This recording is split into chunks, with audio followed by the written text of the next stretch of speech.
Olá, é com imenso prazer que eu participo desse projeto Histórias na Sua Escola. Trouxe hoje para vocês a leitura de uma obra muito especial que eu tive o prazer de conhecer, de José Rezende Júnior, ilustração de Rogério Coelho, Fábula Urbana, editado pela Gato Leitor.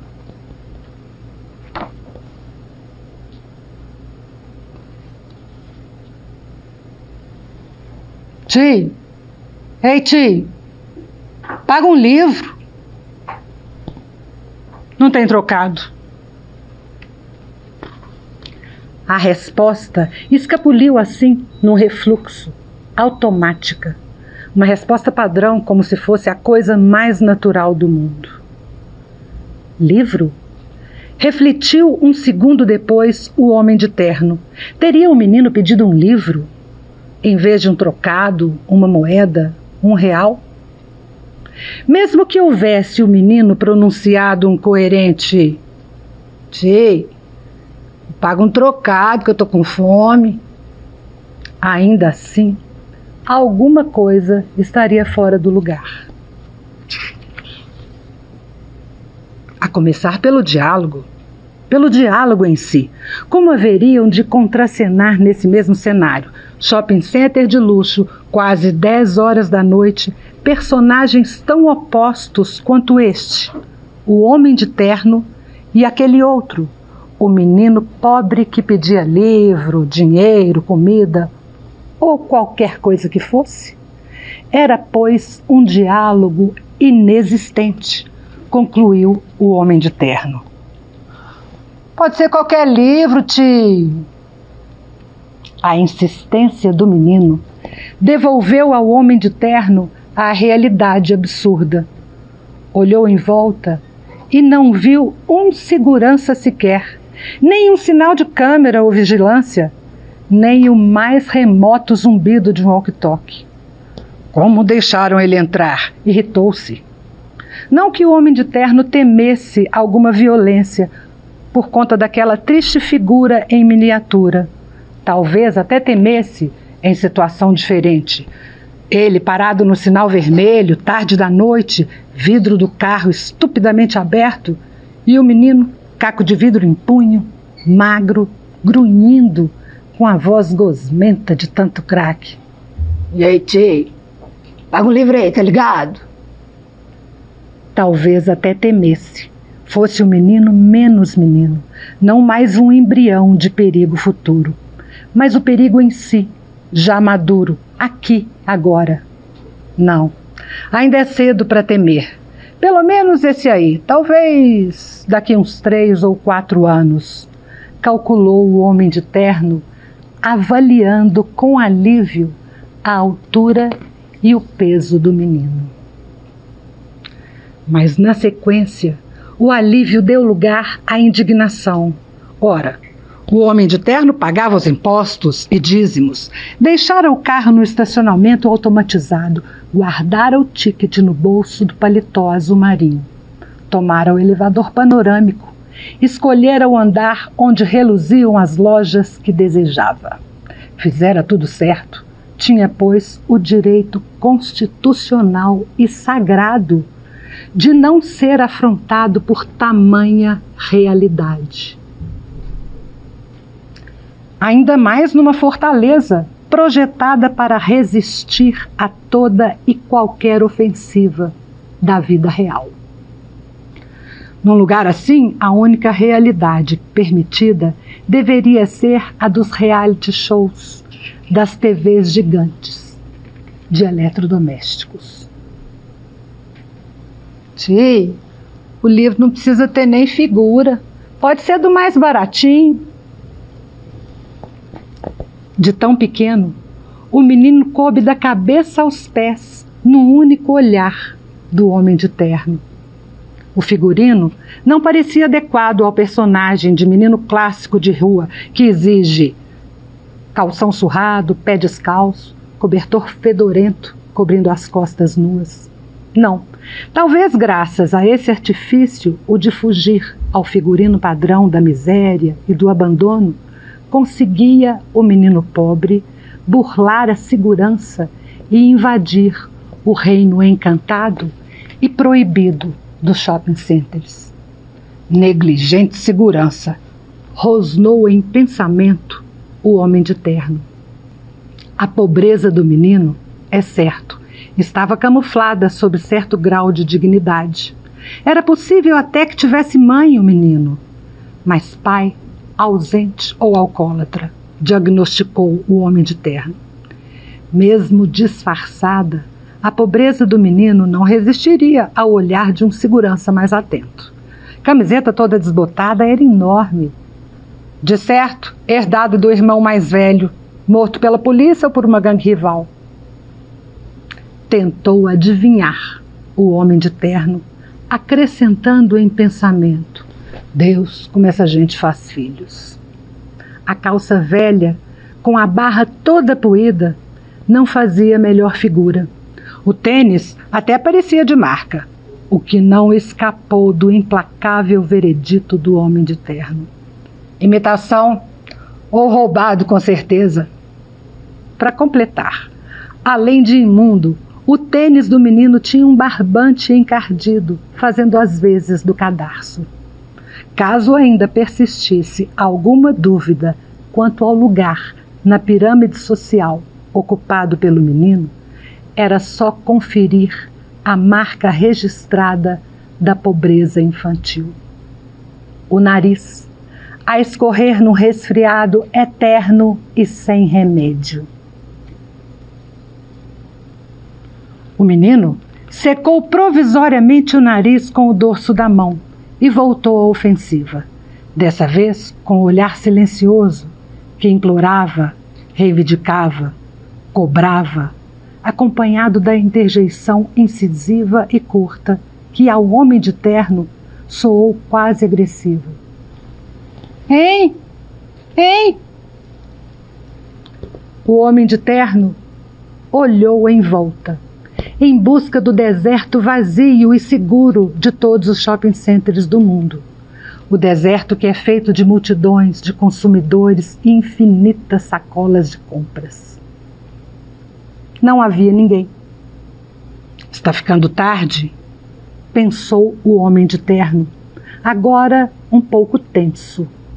Os únicos vestígios da presença humana vazavam justamente da livraria, cuja fachada de vidro refletia dois seres de dimensões tão diferentes, frente a frente, num encontro improvável. O homem de terno cedeu. Entrou, seguido pelo menino. Caminharam quase juntos, mas distantes, até o fundo da livraria. Escolhe. Mal pronunciou o homem de terno o imperativo escolhe, cujo significado o pequeno interlocutor apenas intuía, pôs-se o menino a percorrer as prateleiras entulhadas de livros de todas as cores e tamanhos. Tio, como é que escolhe? O homem de terno olhou longamente para baixo, até que não restasse qualquer dúvida sobre a meninice daquele menino, e concluiu que não havia mesmo por que temê-lo, não ainda, não esta noite, não neste lugar. O homem de terno percorreu então com os olhos e dedos as lombadas dos volumes expostos na prateleira. Puxou um, mais ou menos ao acaso, e estendeu ao menino. Virou-lhe as costas, deu alguns passos em direção ao caixa, sacando o cartão de crédito à espera do agradecimento, que não veio. Tio, lê para mim. Sem saber a razão, sem ao menos perguntar a razão, o homem de terno estancou. Deu meia volta e, estranhando a si mesmo, leu. Ou melhor, esquivando-se do trabalho de apanhar os óculos de leitura no bolso interno do paletó, folheou meio cego o livro de fábulas. Valendo-se da memória esquecida de quando era criança, emendou uma história na outra Valendo-se da memória esquecida de quando era criança, emendou uma história na outra, embaralhando enredos e personagens da infância distante, que só agora se dava conta, jamais havia compartilhado com os próprios filhos. Era uma vez um gato de botas perdido na floresta com sua irmã Maria, que a bruxa usava um chapeuzinho vermelho. Aí logo chegou o lobo mau, perseguindo a Branca de Neve, montado num tapete mágico. Encontrou a Bela adormecida, cercada por 7 anões e 3 porquinhos. Lia o Homem de Terno num fôlego só. Entonação, a princípio displicente, incapaz de refletir a tensão de personagens mergulhados em destinos tão fabulosos e trágicos. Mas tanta atenção prestava o menino, olhos brilhantes, à véspera do sorriso emoldurado pela secreção eterna a escorrer pelo nariz, que se viu o Homem de Terno obrigado a administrar exageros, costurar com alguma coerência diálogos mal ajambrados e emprestar um arremedo improvisado de ordem ao caos que ele próprio criara, e moldurar a voz ao sabor das aventuras e desventuras, conjurar sortilégios e reconciliar amores impossíveis. E no fim, já quase sem fôlego, punir os maus e recompensar os bons. E melhor só não fez o Homem de Terno, que nunca havia contado histórias, porque era tarde, ou por não suportar o assombro familiar e o sorriso antigo que num dia remoto foram seus e agora pertenciam ao menino. E foi-se o Homem de Terno até o caixa da livraria ao elevador panorâmico, do elevador à garagem automatizada, da garagem à rua, tudo num único movimento, sem olhar para trás. E já guiava o Homem de Terno o automóvel veloz no trânsito lento, a boa ação recente, aos poucos, embotada pela culpa. A culpa, que num instante era semente e no outro floresta centenária. A culpa não pela posse de tantos ternos, livros ou coisas. A culpa não pelo medo inicial e a intolerância de sempre. Mas a culpa por ter esquecido de dizer ao menino, ainda que ele próprio não acreditasse no que esquecera de dizer, a culpa por ter esquecido de concluir dizendo ao menino. E foram todos felizes para sempre. Porque é assim que terminam as histórias, ou era assim que deveriam terminar todas as histórias do mundo. E foi ruminando o amargor da culpa que o Homem de Terno parou no sinal vermelho. E foi ainda ruminando o amargor da culpa que percebeu tarde demais o vidro do carro estupidamente aberto, no sinal vermelho, àquela hora da noite. E foi então que o Homem de Terno, grudado ao volante, avistou um vulto saindo do beco escuro. O vulto parecia o mesmo menino, mas de alguma forma outro.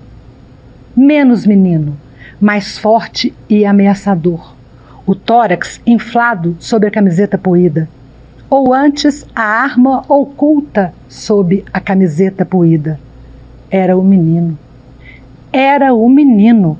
E o Homem de Terno vomitou a culpa e engoliu o medo.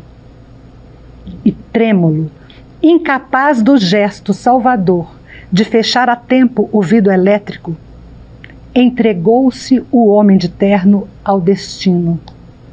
E viu o menino encher toda a janela do carro e de sob a camiseta inflada e poída sacar o livro e disparar a queima-roupa. Tio, me ensina a ler.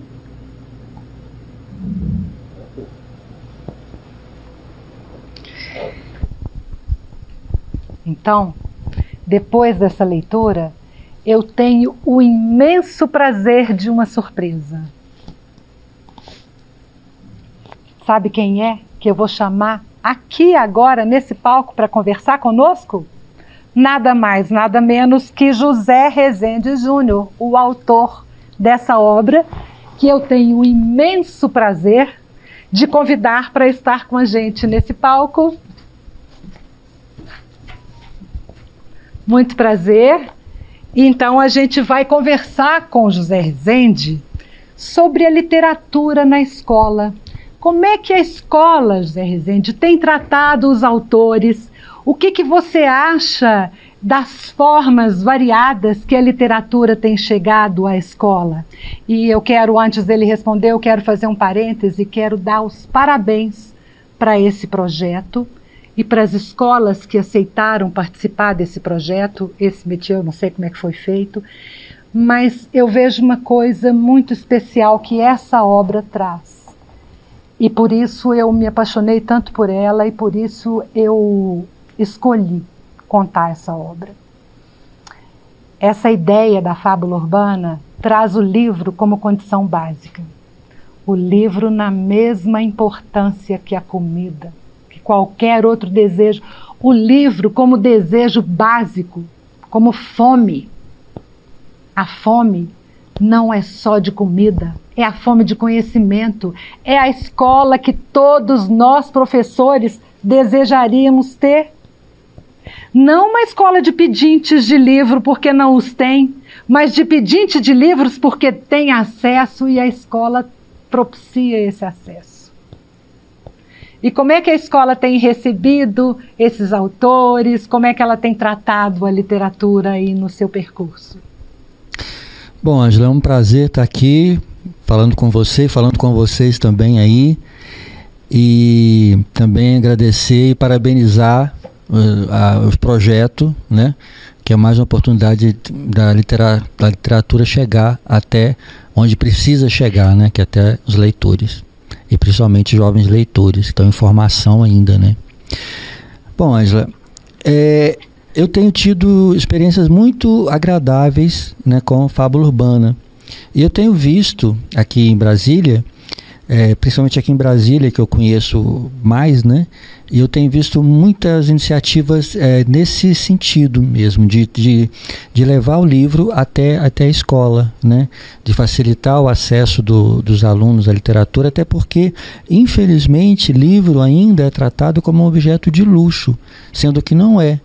É um objeto básico, né, para a nossa formação.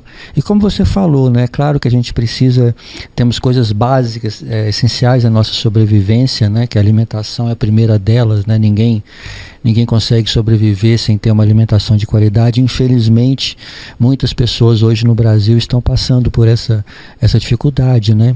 A fome já atinge hoje 19 milhões de pessoas aqui no Brasil, é muita gente que não tem o que comer.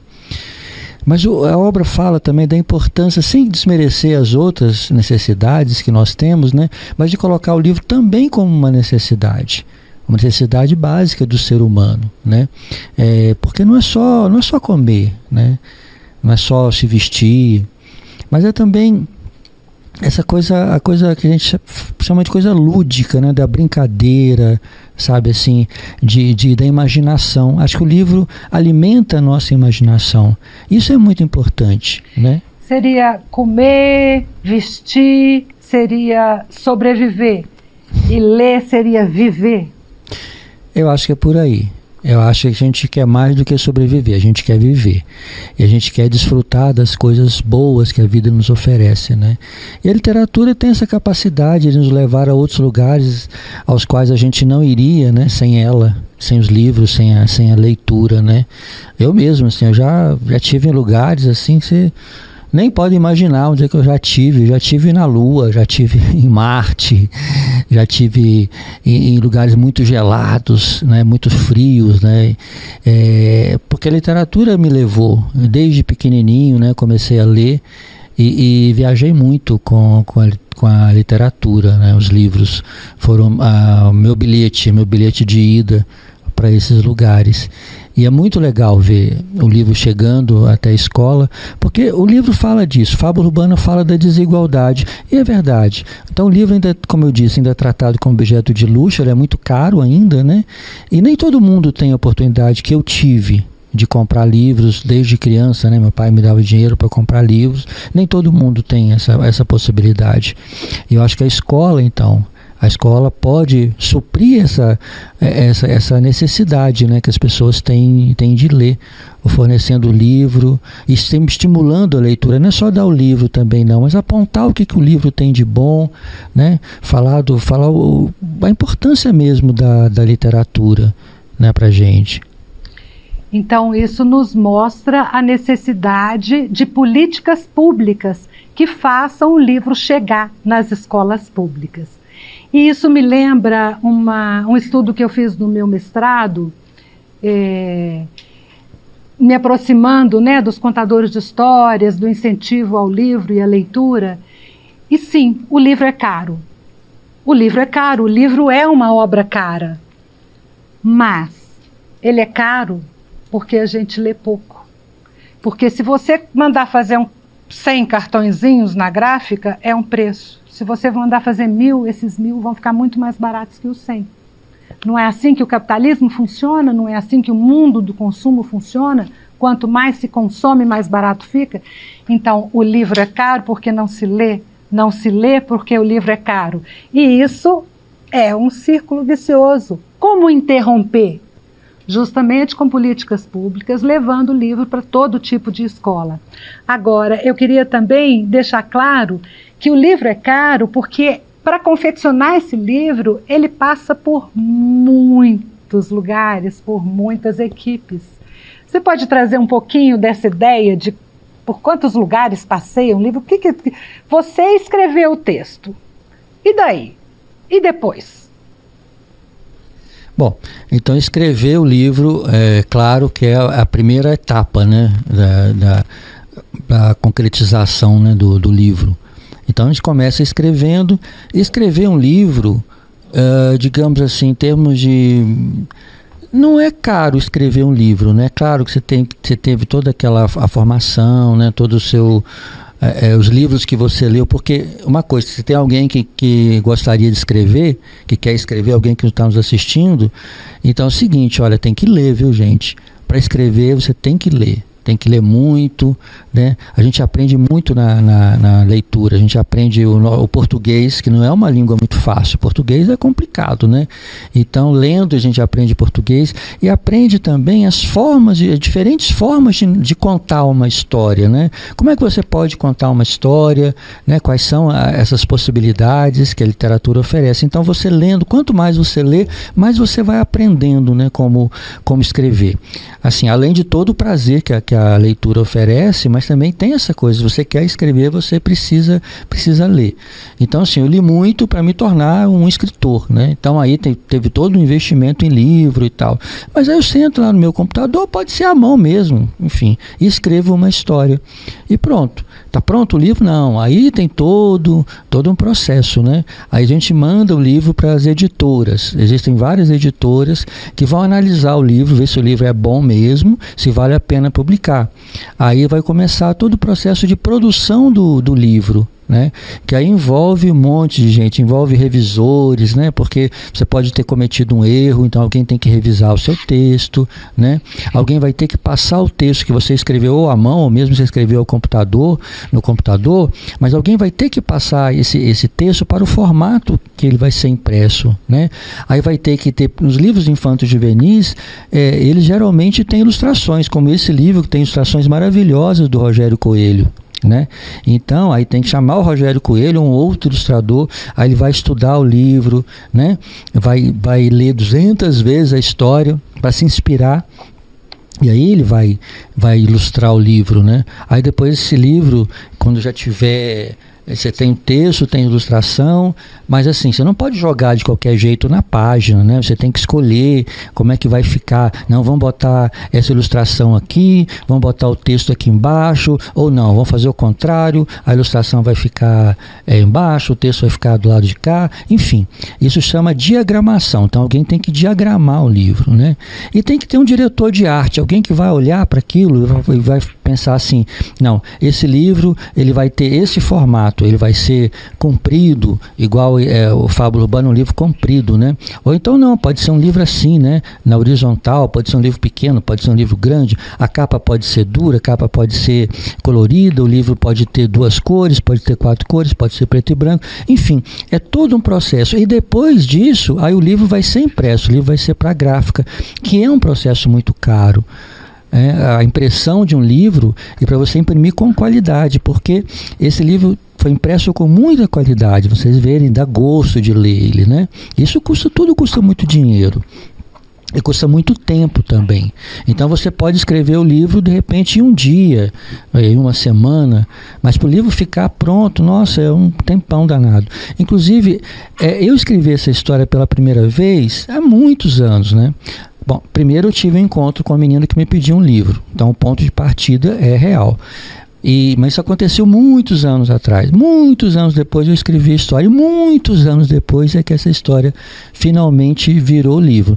Não quero desanimar ninguém não, gente, estou só querendo dizer que não é uma coisa fácil e por isso que o livro é caro, mas ele poderia ser mais barato se tivesse mais gente lendo e se houvesse mais iniciativa do governo para o governo pagar uma parte para subsidiar, né, como a gente fala, é uma palavra muito difícil subsidiar, mas é quando o governo investe no livro, né? Ele compra muita quantidade do livro, ou tem algum projeto de incentivo, né?